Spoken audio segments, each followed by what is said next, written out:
আপনাদের একটা জায়গা দেখাই। এটা হচ্ছে একটা জিমন্যাসিয়াম, রাইট? Big size. সেখানে সবাই বাস্কেটবল খেলতেছে আপাতত। ওই কোনায় পোলাপান সকার খেলতেছে, badminton, pickle ball, whatever you can use or play. এটা কিসের অডিটোরিয়াম? এটা হচ্ছে ইসলামিক সেন্টার অফ আরভিংয়ের মসজিদের অডিটোরিয়াম। এটা হচ্ছে একটা মসজিদ, আমেরিকার ওয়ান অফ দ্য বিখ্যাত মসজিদ। এবং নামাজ শেষ হয়ে গেছে মাগরিবের, আসরের আগের অবস্থা। এটা হচ্ছে মেন প্রেয়ার হল, আর উপরে বোধহয় আছে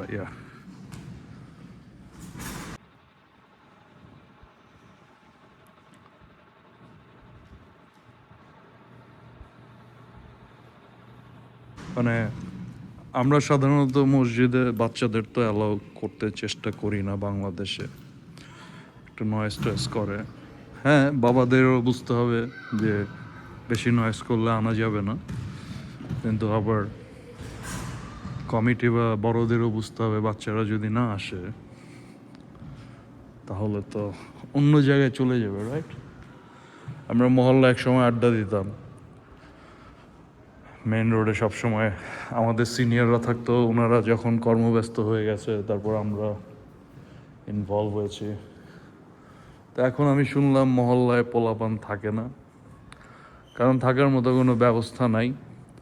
সো আমরা যদি মহল্লায় এবং মসজিদ কেন্দ্রিক পোলাপানের থাকার ব্যবস্থা না করতে পারি, পোলাপানের কাজই তো হচ্ছে, পোলাপান হচ্ছে একটা ফোর্স, রাইট? ওরা তো যাবেই, ছুটবেই। I know this guy Hashem. তো এই মসজিদে এই যে সারাক্ষণ অ্যাক্টিভিটিস চলতে থাকে। সালাম। এবং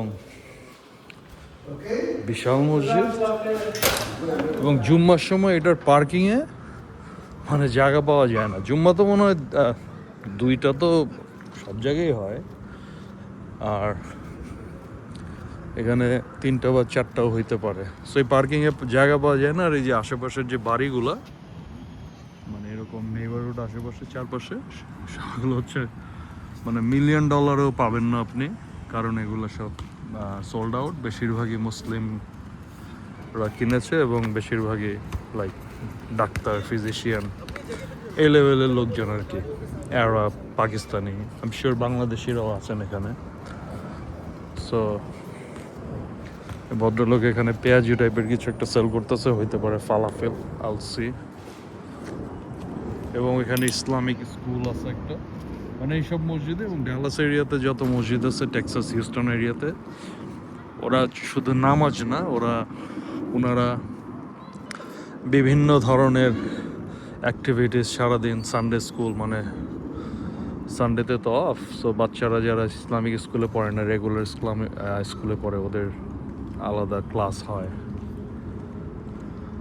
বিভিন্ন লেকচারার আসে জুম্মাগুলোতে। মানে একজন ইমাম পড়ায় না, মানে মেইন ইমাম তো থাকেই। এইসব বড় মসজিদে আরও অনেক ইমাম থাকে, কিন্তু বাইরের গেস্ট লেকচারার অনেকে আসেন। এবং মাশাআল্লাহ, ইটস বিউটিফুল। সো মহল্লায় পোলাপান রাখতে হইলে, মাদক মুক্ত রাখতে হইলে, পোলাপান যখন ঘরে থাকে এবং যখন ওরা রাস্তায় বের হওয়ার বয়স হয়, যে আমরা যখন ছোট ছিলাম, তারপর একটু একটু ফ্রিডম পেতে থাকলাম, যে একটু দূরের মাঠে যেয়ে খেলা শুরু করতে পারবো। তারপর ওই সময়গুলা, মানে বাসা থেকে যখন বের হইলাম, রাস্তায় যখন গেলাম, ওই সময় অন্য কেউ আমাকে ক্যাচ করার আগে, যারা সমাজ নিয়ে ভাবেন বা মসজিদ নিয়ে ভাবেন, তাদের ব্যবস্থা করতে হবে অন্য কেউ তাদের ক্যাচ করার আগে, যাতে এই জায়গাগুলোতে তারা ব্লু হয়ে যেতে পারে। তাইলেই নেশা টেশা কমবে। এবং মসজিদ শুধু মসজিদ নামাজের জায়গা না বানানো, এটাকে একটা গো টু প্লেস বানানো। হইতে পারে লাইব্রেরি, আরও টেবিল টেনিস, ছোট পরিসরে। বাংলাদেশে এত বড় জায়গা নিয়ে মসজিদ হয়তো বানানো সম্ভব না। মানে ওয়েলকামিং একটা এনভায়রনমেন্ট। গতানুগতিক, এবং এখানে এই মসজিদগুলোতে পোস্টার নাম কি, ইউথ ডিরেক্টর থাকে, ইয়ং ইমাম, যারা ইউথদের নিয়ে কাজ করে আর কি, বা ওদের সাথে পার্টিসিপেট করে, বিভিন্ন খেলাধুলা করে, ইভেন্ট করে, যে কাম মসজিদে আয় বাপ, মসজিদে আয়, তাও আড্ডা মার, অন্য জায়গায় যাইস না। এ হচ্ছে অ্যাপ্রোচ। যাকে বিশাল পার্কিং লটে জায়গা থাকে না, এবং এই কমপ্লেক্স বিশাল বড়, মানে আমি হয়তো আপনাদের পুরোটা ঘুরে দেখাইতে পারবো না, ইউটিউবে অন্য ভিডিও থাকার কথা। ইসলামিক সেন্টার অফ আরভিং, এ হচ্ছে টোটাল কমপ্লেক্সের অবস্থা। যাক, মেন কথা হচ্ছে মসজিদে ওয়েলকামিং প্লেস বানাইতে হবে, যাতে সবাই আসতে পারে। ওই যে আমি কমিটির মসজিদ, আমি সভাপতি, আমি রাজা, এটা ওই বাড়ির মসজিদ, এটা এই কমিটির মসজিদ, এরকম ব্যাপার যাতে না থাকা যায়, তাহলে better.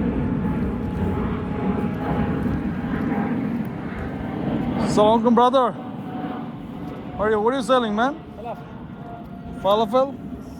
How much is one? $1. So give me 6. That means $3. Yeah, please. Yeah. এটা হচ্ছে ফালাফিল, পেঁয়াজির মতো একটা জিনিস, বাট এটা অ্যারাবিক খাবার আর কি, ওই সেম পদ্ধতি ডাইল মেল, বাট আমাকে পেঁয়াজি বেশি মজা। Anyway, good bye.